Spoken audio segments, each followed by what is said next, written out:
सखा हमारे, एकमात्र स्वामी सखा हमारे, हे नाथ नारायण वासुदेव, श्री कृष्ण गोविंद हरे मुरारे, हे नाथ नारायण वासुदेव, श्री कृष्ण गोविंद हरे मुरारे, हे नाथ नारायण वासुदेव, एकमात्र स्वामी सखा हमारे, एकमात्र स्वामी सखा हमारे, नाथ नारायण वासुदेव, श्री कृष्ण गोविंद हरे मुरारे, हे नाथ नारायण वासुदेव।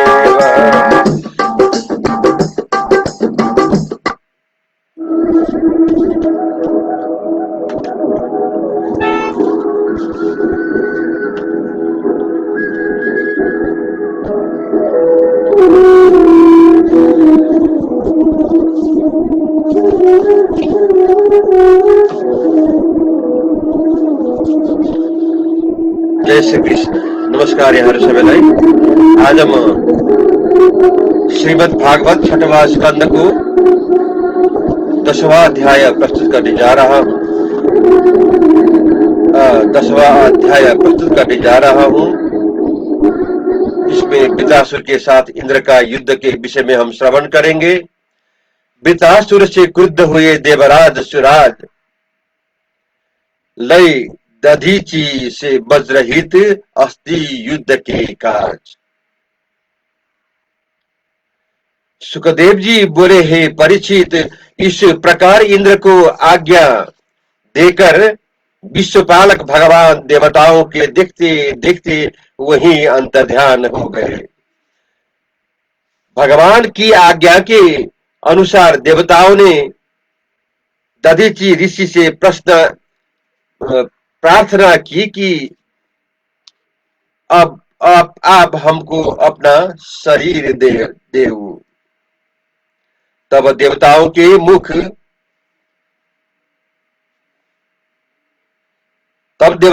मुख से धर्म सुनने की अभिलाषा वाले दधीचि मुनि उनसे बोले, हे देवताओं, प्राणियों को मरण समय में जो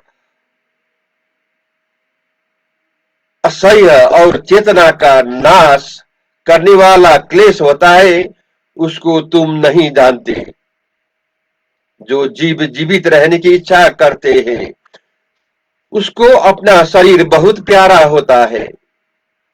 विष्णु भगवान के मांगने पर भी ऐसा कौन है जो शरीर को न दे सकता हो। देवता बोले, हे ब्राह्मण,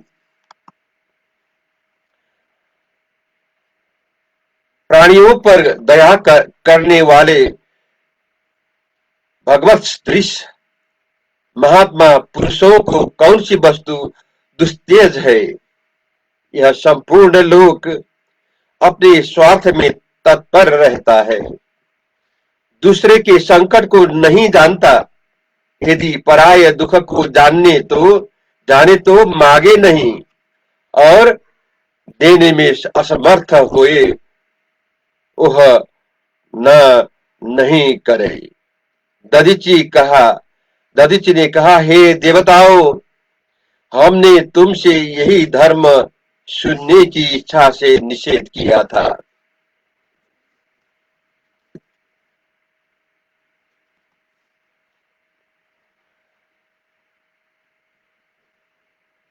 यद्यपि यह देह हमको प्यारी है, तो भी एक दिन यह हमको छोड़कर अवश्य ही चला जाएगा।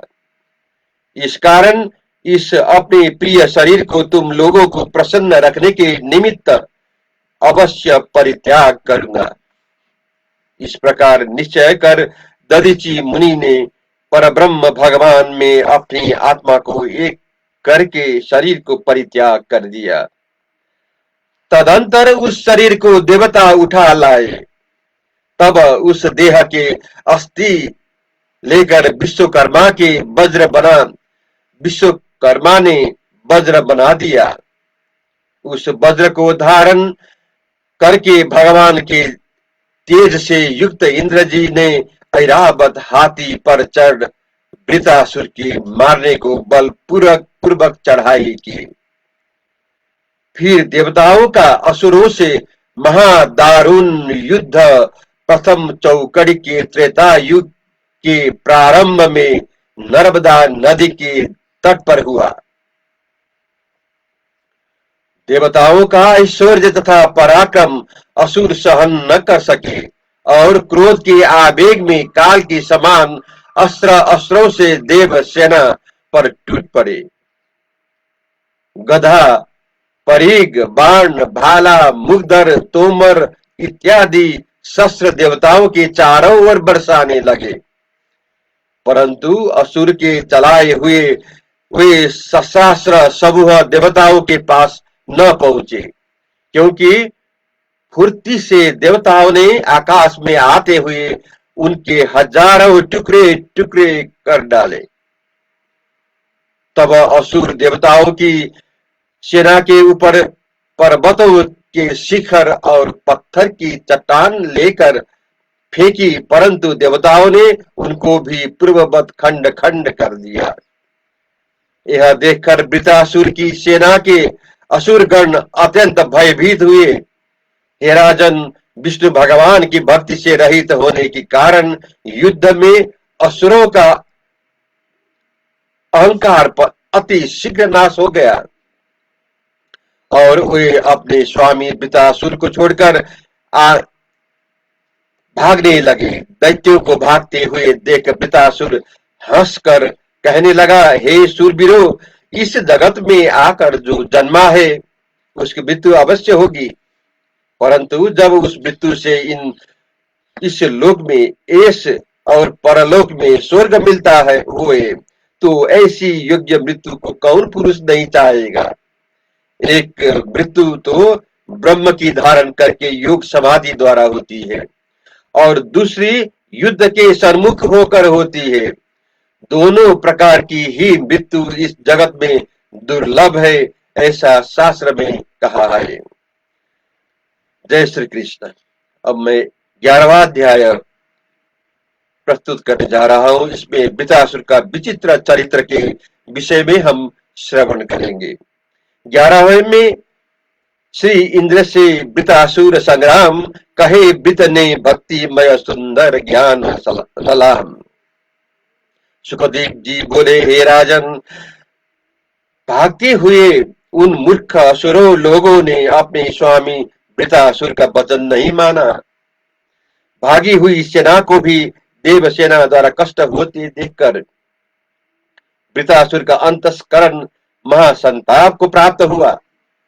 फिर क्रोध में भरकर देवताओं को धमका कर यह वचन कहने लगा, हे देवताओं, तुम लोग इन भागते हुए असुरों को क्यों वृथा मार डालने के दौड़ रहे हो?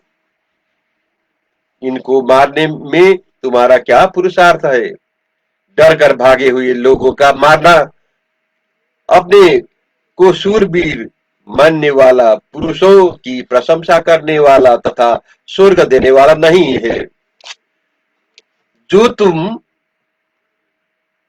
युद्ध करने की अभिलाषा हो और संसार संबंधी सुखों में लालसा न होए तो समर में क्षण मात्र मेरे सन्मुख खड़े हो जाओ।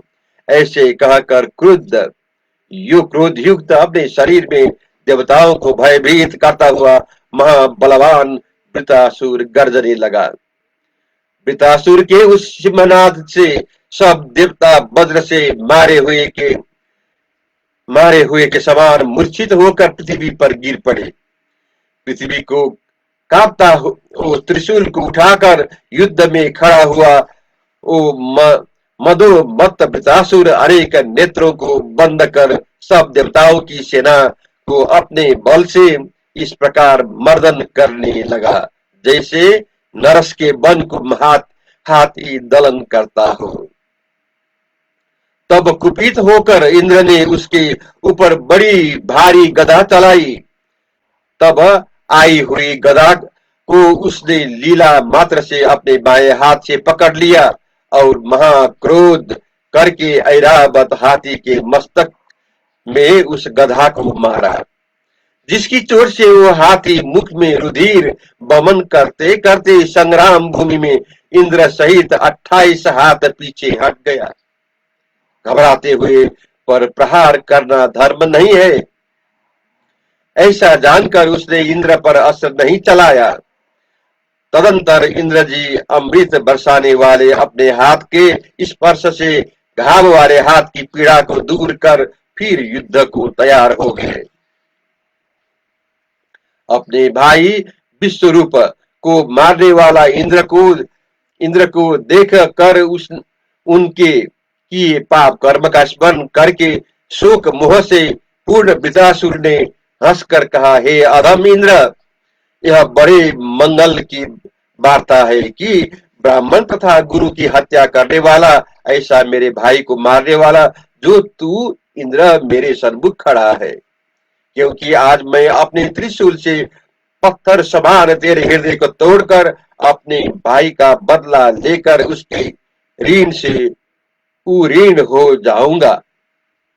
जैसे स्वर्ग की इच्छा रखने वाला निर्दय यजमान खड्ग से पशु का सिर काट डालता है, ऐसे वैसे ही तूने विश्वासघात करके हमारे बड़े भाई का सिर काट डाला। इस कारण इस त्रिशूल से तेरे हृदय को विदा करूंगा। तेरे पाप देह को गिद्धों के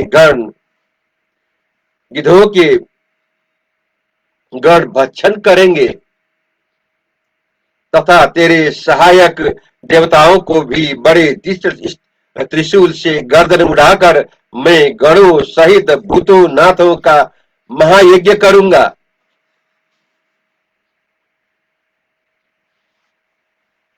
यदि तू ही इस वज्र से मेरा सिर काट डालेगा तो भी कुछ चिंता नहीं, मैं कर्म बंधन से छूटकर धीर जनों की गति को पाऊंगा। हे देवराज, तुम्हारे सन्मुख खड़ा हूं, मुझ पर इस अमोघ वस्त्र को क्यों नहीं चलाता? तेरा वस्त्र व्यर्थ चला जाएगा, तेरा वज्र व्यर्थ चला जाएगा, ऐसी शंका मत करना, क्योंकि ये है वज्र हरि भगवान के तेज और दधीचि मुनि की तपस्या से तीक्ष्ण है। इससे तुम मुझको वध करो, तुमको अपने पराजित होने की शंका नहीं, क्योंकि जहां भगवान है वहीं विजय है। मैं तो शंकर भगवान के चरण कमलों में मन लगाकर तुम्हारे वज्र के वेग से विषय भोग रूप पास कट जाने पर शरीर छोड़ करके योगी लोगों को गति को प्राप्त हो जाऊंगा। इंद्र से इस प्रकार अपना अभिप्राय प्रकट कर वृत्रासुर हरि भगवान की प्रार्थना करने लगा, हे भगवान, मैं आपके चरण कमलों के आश्रय रहने वाले दासों का भी दास हूं। हमारा मन आपके गुणों का स्मरण करे, हमारी वाणी आपका गुण वर्णन करे, हमारा शरीर आपकी सेवा करे। ऐसी कृपा कीजिए जैसे बिना पर जसे हुए पंछियों के बच्चे अपने माता को देखने की इच्छा करते हैं और भूखे बछड़े दूध दुग्ध पीने की इच्छा से थुनों को देखने के लिए व्यग्र होते हैं, तथा परदेश में गए हुए पति के विरह से पीड़ित हुई स्त्रियां अपने पति को देखने की इच्छा करती है। वैसे ही तीनों प्रकार के ताप से पीड़ित हुआ मेरा मन आपके ही दर्शन की अभिलाषा करता है। जय श्री कृष्ण।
हरे मुरारे, हे नाथ नारायण वासुदेव, श्री कृष्ण गोविंद हरे मुरारे, हे नाथ नारायण वासुदेव, एकमात्र स्वामी सखा हमारे, एकमात्र स्वामी सखा हमारे, हे नाथ नारायण वासुदेव, श्री कृष्ण गोविंद हरे मुरारे, हे नाथ नारायण वासुदेव, श्री कृष्ण गोविंद हरे मुरारे, हे नाथ नारायण वासुदेव, एकमात्र स्वामी सखा हमारे, एकमात्र स्वामी सखा हमारे, हे नाथ नारायण वासुदेव, श्री कृष्ण गोविंद हरे मुरारे, हे नाथ नारायण वासुदेव, श्री कृष्ण गोविंद हरे मुरारे, हे नाथ नारायण